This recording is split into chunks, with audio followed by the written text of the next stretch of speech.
muqdisho waxa ay ugu dambeyntii u dabaaldegaysaa ahaanshaha kaalinta koowaad ee caasimadda ugu wasaqda badan caalamka.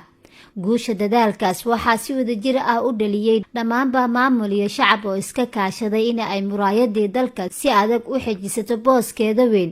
halganka loogu jiro sii wasaqeynteeda waxa uu ku sii socdaa si aan horay loo arag. dhab ahaan gees walba oo aad eegto qashinku waxa uu noqday mid aragiisu nagu batay oo dhinac waliba oo aad jaleecdo uu kaaga gacan haatinayo, laga bilaabo talaabta ugu horeysa oo aad aqalkaaga uga soo baxdo, dhabaha aad soo marayso, laamiga aad gaariga kasoo fuulayso ilaa aad ka timaado goobtaada shaqada ama waxbarashada. qashinka waa shayga qura oo meel uu kaaga harayo aysan jirin.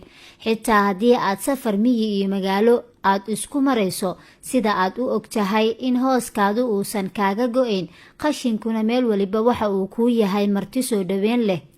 balse biyo-degeenada magaalada ayaa kuu sheegi karaa xaddiga uu la egyahay qashinka magaaladu soo saarto maalin waliba, kaas oo intiisa badan ku dhammaada oogada dhulka. haddii aad rabto in aad fahamto baaxadda nadaafad darida ka jirta caasimadda, meelahani waxa ay ka mid yihiin tusaalayaasha nool ee iftiimin kara. saaka oo aan booqasho ku tagnay mid ka mid ah goobahaas, waxay indhaheenu qabanayeen qashin nuuc walbo isugu jira, una badan bacaha, balaastikada, baktiga iyo haraadiga walxaha la nacay oo dadku ay iska soo fogeeyeen. indhuhu ma jeclaysanayaan eegmada ka jirta biyo-degeenkan. daqiiqadaha aan ku jirnay duubistana waxa aan u dulqaadanaynay urta qarmuun ee kasoo baxaysa meedka xoolo baktiyey oo goobta lagu soo tuuray. dadka jaarka la ah biyo-degeenka waxa ay qadyaan ka joogaan urta iyo qashinka lagu soo fogeeyo oo aysan jirin gacan dowladeed oo wax ka qabata.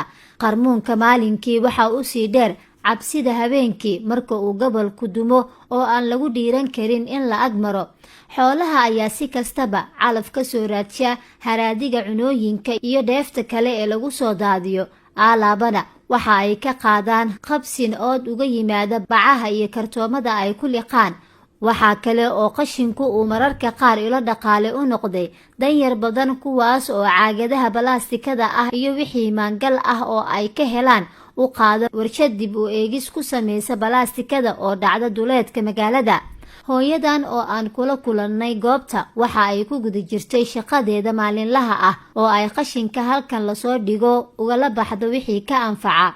haddii si dhab ah loo fahmo in qashinku yahay kheyraad lacag fiican laga sameyn karo dib u isticmaalkiisa, waxaa lagu guuleysan karaa in magaalada lagu ilaaliyo nadaafad, bilic iyo ilqabad, iyada oo isla mar ahaantaana shaqo abuur iyo dakhli maalinla ah ay ka helayaan danyar badan oo qoysaskooda dhaqaale ahaan ay ku tiirsan yihiin.